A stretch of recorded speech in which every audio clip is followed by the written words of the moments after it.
Hey, Jordan, thanks for joining us. I wanted to quickly get your side of the story, your explanation for how everything transpired right before you got arrested. Yeah, we were covering protests. The protesters had successfully blockaded I-64, a major highway here. Then they got off I-64 and were marching down a main road. Right in front of us was, I'd say, like 20 to 30 police cars submerging straight up towards the protesters and journalists. Then the police officers kind of formed in a square, what they call a kettle, so that the protesters really had no exit. They closed in on the protesters.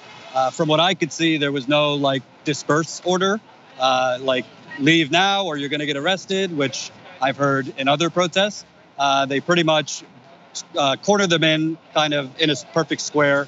And then they first started arresting legal observers, legal observers there at protests to observe police and how they conduct themselves. And right after they arrested the legal observers, they started arresting myself, our cameraman and editor, Ty, and about 6 other independent journalists when we were screaming, press is, freedom of the press. They wanted nothing to do with that. They didn't care. And since Ty's behind the camera, I'll say for him, they very, very aggressively handcuffed Ty. He was screaming in pain for them to, go softer. They did not care. Definitely treated me softer and kinder. We know I'm white, he's black. And then they took me, Ty, the other journalists, along with 160 protesters to the jail. So I want to back up quickly and just confirm with you that the protest had to do with the same protest that took place earlier in regard to police brutality in St. Louis, correct?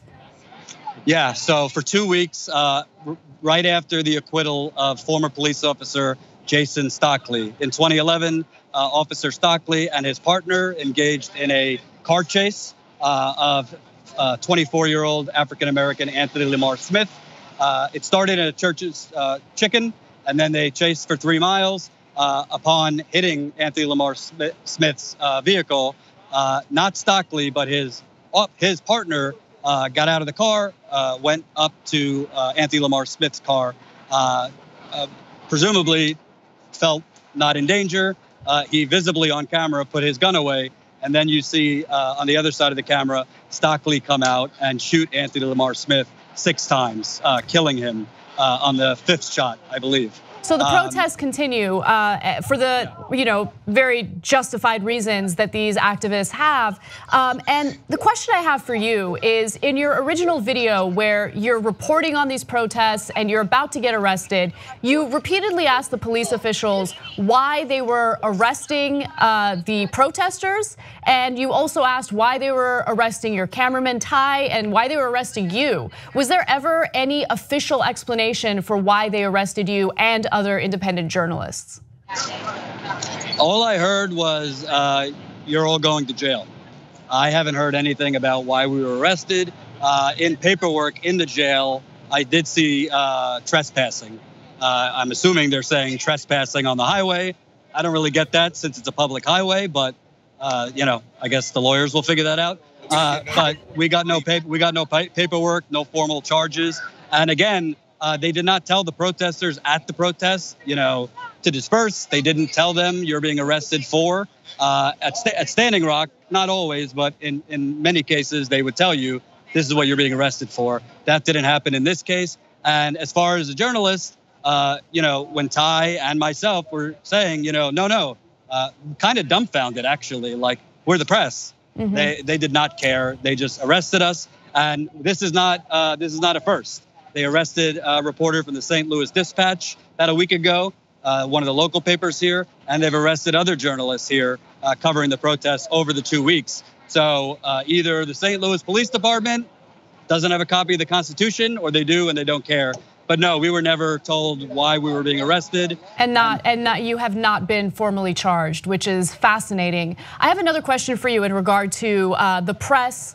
Not only the way the press was treated in this regard, but the reaction, or rather non-reaction, from the mainstream press. Were there any journalists covering this protest from CNN, MSNBC, any other mainstream news organization? Of course not. Right. No. Okay. As far as I could see, there was myself, Ty, a couple other independent journalists, live streamers. I'm not, I've only been here for 3 days. I can't identify everybody, but from what I've been told, there wasn't any, definitely not national press. But not even local press. That's amazing. And there hasn't been any coverage of your arrest or any journalist being arrested in the mainstream press at all whatsoever, which is a little troublesome considering the fact that there's a huge debate going on in the country in regard to the First Amendment. It turns out that whenever there are criticisms toward those who violate the First Amendment, it has to do with college students who protest speeches by conservative individuals. But when it comes to actual journalists covering a protest, First Amendment violations don't seem to be the concern of anyone, which should worry everyone that works in media, including those in the mainstream. Have you had anyone reach out to you to ask you questions about your experience or why it was that you got arrested?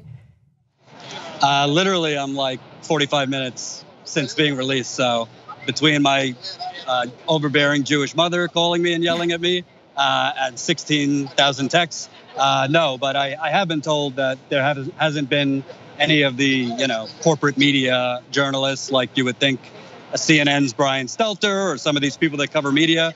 I've been told, as far as I could see, they haven't said anything, which is surprising to me because like whether you're corporate media, independent media, Young Turks, Breitbart, I mean, the bottom line is, no one should be arrested while they're covering anything unless they are breaking the law. And in this case, you were not breaking the law. You were simply filming what was going on, asking some questions. Did you see or witness any type of illegal or criminal activity by any of the activists whatsoever?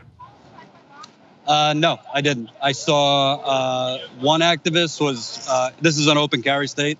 One activist was carrying, and I don't know the exact gun, but definitely like an AR-15, something like that. Other than that, there was no like water bottles being thrown at police, nothing thrown at police. In this case, there was no mace or pepper spray back at the protesters. That has been the case every other day. Several other protests, but I saw no illegal activity. I do want to mention, Anna, in the jail, it definitely, the journalism thing is a concern. I witnessed medication withheld from a young man who, I don't want to get into the medications, but had severe panic attack issues, depression. His medication was withheld for 16 hours, and he still hasn't gotten his medication. I talked to him on the way out. The police were using homophobic slurs at some of the protesters, racial slurs at some of the protesters. And to one of the young men who was asking for medication, one officer said, "Don't protest next time." That is unbelievable. How long were you detained? 16 hours. 16 hours with no explanation for why you were being detained? Nope. There was a phone in the actual lockup room, so I could call, I called someone from Young Turks and this and that, but we weren't actually given any paperwork to leave the jail, so I have not a clue what we were kept for. My assumption, frankly, like in the context of the protests, the police were very, very, very keen on the protesters not getting the highway, not blocking the highway, almost as like a turf war. And the protesters were successful in blocking that highway. The protesters in interviews I've had with them, they're very specific. We are nonviolent, but we are not peaceful. So we are trying to disrupt business, traffic, all those things to make our point and to peacefully protest. But the police were very, very angry that they were able to get that highway. Basically, the protesters out-strategized them, so to speak. But no, I mean, no paperwork, no nothing. It's a small thing, but like they took my glasses. I couldn't see anything for 16 hours. And by the way, I'm talking, like I talked to these people and I'm going to report on it for days on end.